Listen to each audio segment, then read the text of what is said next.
Alright, today folks, since it's really bad weather out and it rained all night, like it's really cold out there today, and it rained all night last night, and me and my dad couldn't go deer hunting today, I figured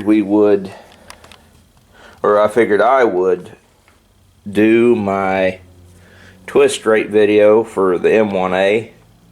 I'll be discussing the different twist rates for the M1A models and the different barrels that you can get for the M1A. I have them all written down. Most of them anyway, most of the manufacturers and stuff I could find and information I could find. I have them written down in my dirty notebook of secrets there. And I've got my AR-15 out here to do a comparison while talking a discussion about the twist rates. I did this the other day when I was out scouting. And I mentioned both rifles, so I figured I'd just have the AR present to draw a comparison. So anyway, we'll be getting in on that shortly. But real quick, I know I said yesterday that, my last video, that yesterday me and my friends were going to go shooting. I wasn't able to go. My stomach's been tearing me up lately. So unfortunately I wasn't able to go shoot with my buddies. I just told them to go on ahead without me. And I don't know if they went or not because I ain't heard nothing, but if they did, I hope you guys had fun. I'm sorry I couldn't tag along. For those of you in our group that watched this video, my gut was killing me yesterday after we got back from the deer woods. I just couldn't go. Well, anyway, let's begin. All right.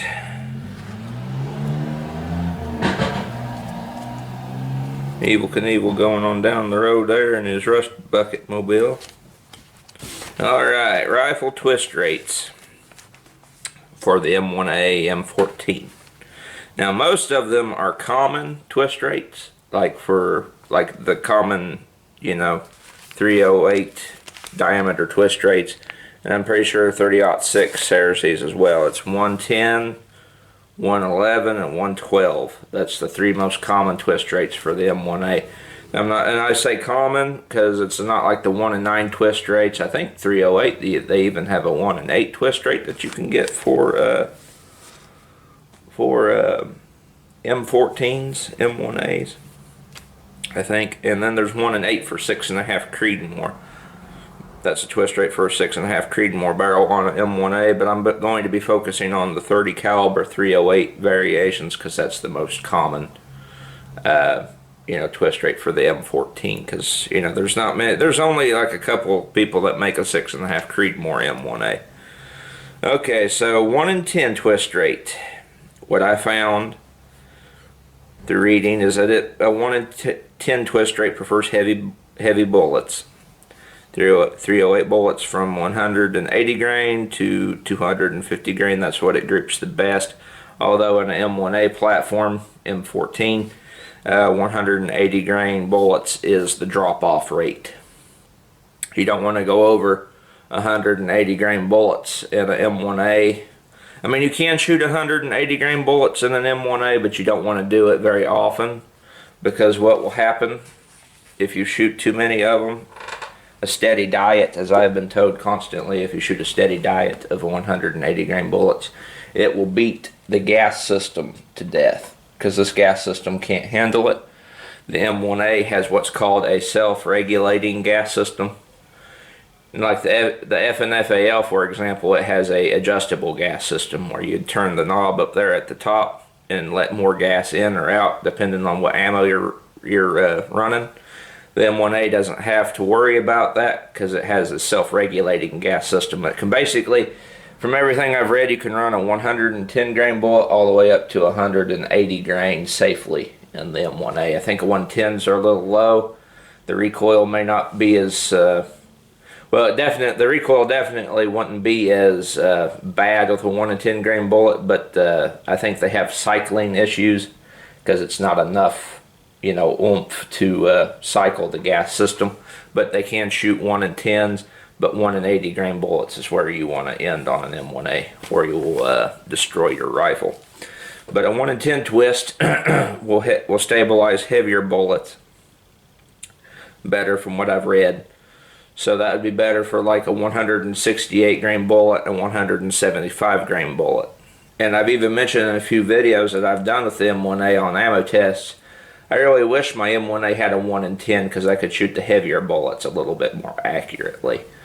I mean, it will shoot 168s really good, but my M1A has a 1 in 11 twist. And I will go with a 1 in 11 twist right now. The 1 in 11 twist, barrel twist, prefers medium bullets.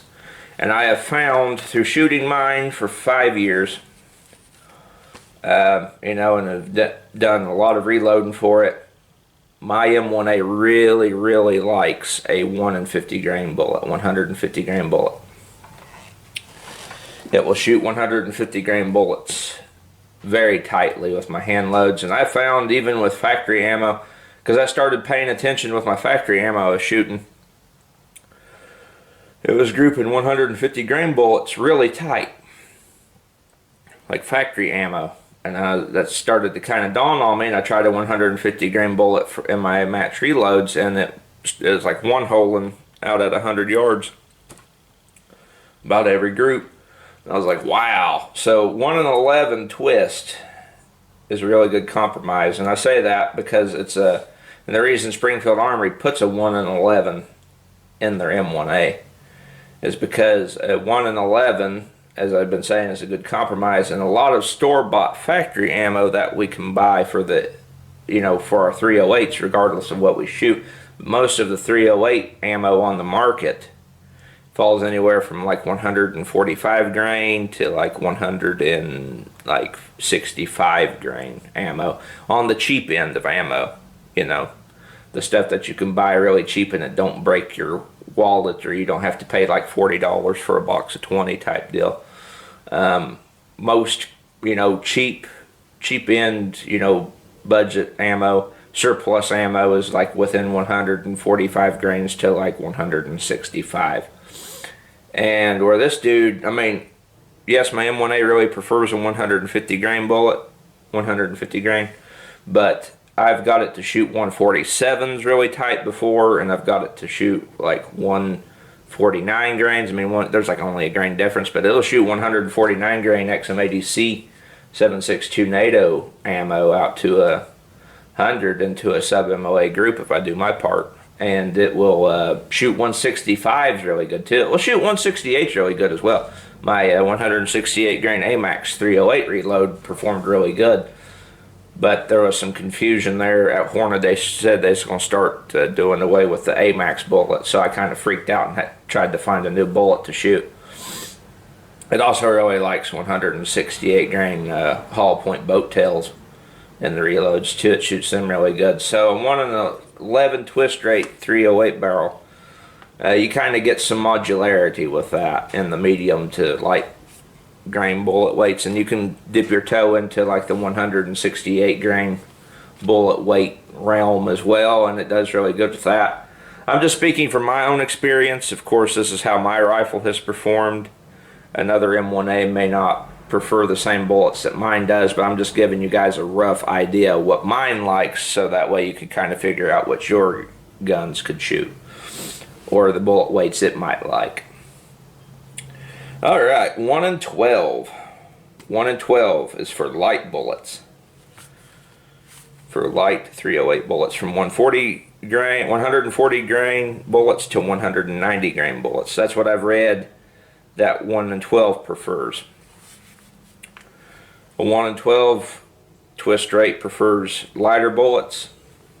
And Fulton Armory does make a couple of barrels in 1 in 12, and I actually think if you're wanting a plinking M1A, if you was wanting to build a plinking M1A and you just wanted to leave it iron sights with a wood stock, a 1 in 12 twist rate would probably be really good for buying like cheap.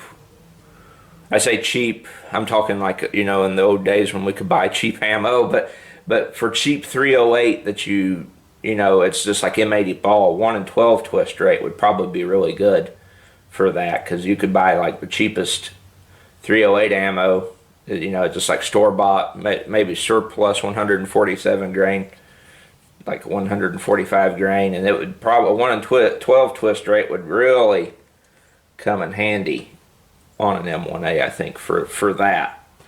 And I think if my M1A was a 1 in 12, it would probably shoot my 150 grain match reloads even tighter.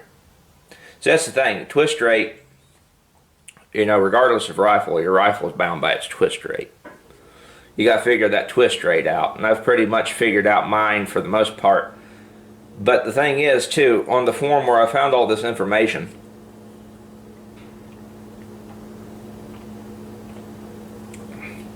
had to get a swig of my old Mountain Dew here. But on the website where I found all this information on 308 twist rates, I would notice a massive amount of overlapping on bullet weights. And it came to I came to the conclusion, and these guys were given, you know, analytical data points from like their own rifles and stuff they read. You know, every 308 rifle's different.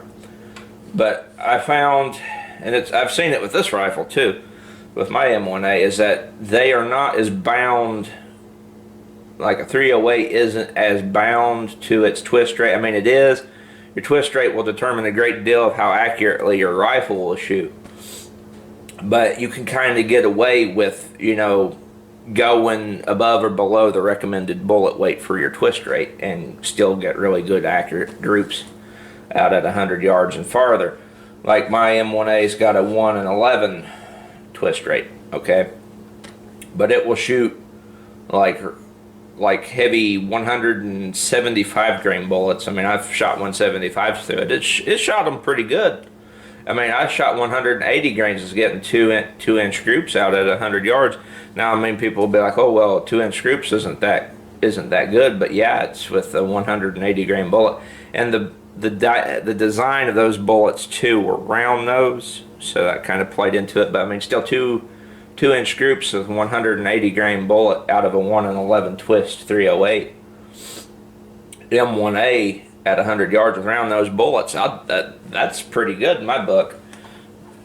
But yeah, the twist rates on a 308, from what I've read, and you know, just what I read in that article and how people were talking about their personal 308s, regardless of what rifle it was, the twist rate on a 308 isn't as bound and determined as it is for, like, say, AR-15s. The AR-15, and I think 223, 224 diameter rifles in general that shoot a 223 and a 224 projectile, they are very bound by their twist rate. I mean, it's more strict on the twist rate for them than it is like a 30 caliber 308. Because my M1, or not my M1, my AR-15, there is a certain realm of bullet weights that it will shoot good. And that goes from like 42 grain bullets, I think, or 45 grain bullets to like a 62 grain bullet or something. But those were reloads. But I have shot a lot of reloads through my AR-15, a lot of factory ammo too. But it's more, I mean, if you don't get in that sweet spot of the twist rate, because it's got a 1 in 9 twist rate, my DPMS Oracle does, but if you don't fall into that twist rate with it seems like, you know, if your bullet weight's a little too heavy or a little too light, it won't group it good at 100.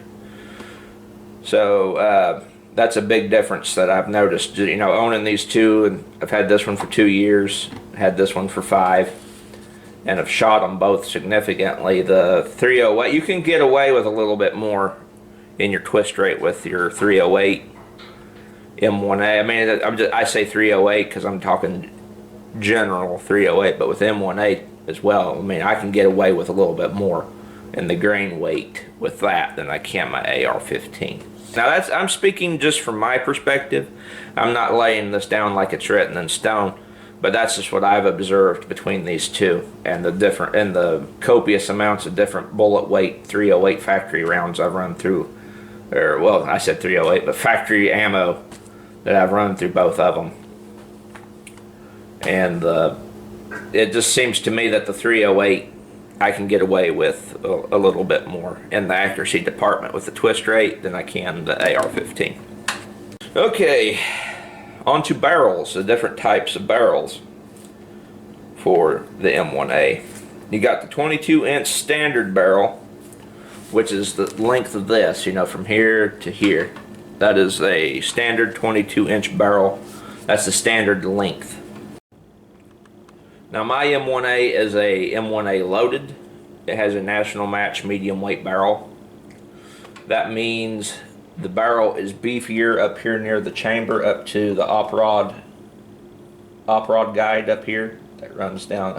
It's onto the barrel and it holds the op rod in place. But it is beefier back here than it is on a standard M1A that has a regular GI profile barrel. If you ever look at them, and I'll put a clip into a picture, the medium weight barrels are beefier than the GI barrels, and it does make a difference in accuracy too. From what I mean, obviously with my rifle, I've never shot a standard M1A, but I've found mine's really accurate. My M1A loaded. And I had a guy once on one of my videos, he asked, I think this is how his question went, I can't remember, it's been a year or two ago, but he said if your M1A is an M1A loaded, why is the, you know, profile shorter up here on the barrel? It's like, why is it really thin? And I told him the same thing I told all of you, is that it's a medium weight national match barrel, but all the heft, you know, what would be considered like the bull barrel parts way back here in the stock. That does make a difference too. I mean, it kills recoil a little bit. Okay, so that was a 22-inch barrel. As you can see, that's the one I've got, 22-inch barrel. The next barrel length is a 18-inch Scout model for Scout Squad. 18-inch barrel on the Scout Squad comes to about right here. Of course, I'll put pictures in to all this, but that's about where the Scout ends on the M1A, the Scout Squad. You've got the SOCOM, the 16-inch barrel M1A SOCOM. The barrel would end about right here. I'm going on memory. I'm put in a picture. And then you've got some unique barrel lengths. You got the 20.5 paratrooper. Barrel's about like right there, I'd say, because the barrel on M1A ends right here. This is just a flash hider, but if you add all this together with, you know, from right here to up here, it comes out to be like 25 inches, but the barrel itself ends right there. But on a 20.5 paratrooper model, the barrel ends about right there. Of course, I'll put in a picture showing the length. And then you got an 18.5 Mark 14, and that'd probably be about like right in here, something like that. And I think Bula Defense even has a 19-inch barrel M1A. They make like a paratrooper model. I really liked their paratrooper model. I don't know what happened to Bula. Of course, right now, with the way things are going, I mean, I'd really like to see Bula open up, but you know, the future's kind of uncertain on a lot of things at the moment. But Bula Defense did make like a 20-inch paratrooper model for the M1A, for their M1A M14s. Now let's see here. All right. Well, this covers part one of the barrels. I did list down a bunch of barrels from companies like Fulton Armory, LRB, Bula, but I will get back to that on another day. But I figured I'd cover the twist rates and barrel lengths today, and then I'll go in the next video when I get a free moment to go over the different types of barrels that Fulton Armory, LRB, and Bula make for the M14 M1A rifles. Because through Fulton Armory, and I do believe LRB, you are able, they provide services where you can buy and build an M1A of your own. And I've really been looking at Fulton too, because they sell just the actions, like the barreled actions. It's like the receiver with the bolt and all the stuff in it in the barrel, and then you can buy the stock and trigger later on. Or you could buy just a barreled receiver. The receiver's stripped, it's just the receiver and the barrel, and then you just add your stuff to it later as time goes. And I've been really looking into that, thinking about building one for myself at some point. So anyway, this has been Pliskin by 51mm. See you guys all in the next video.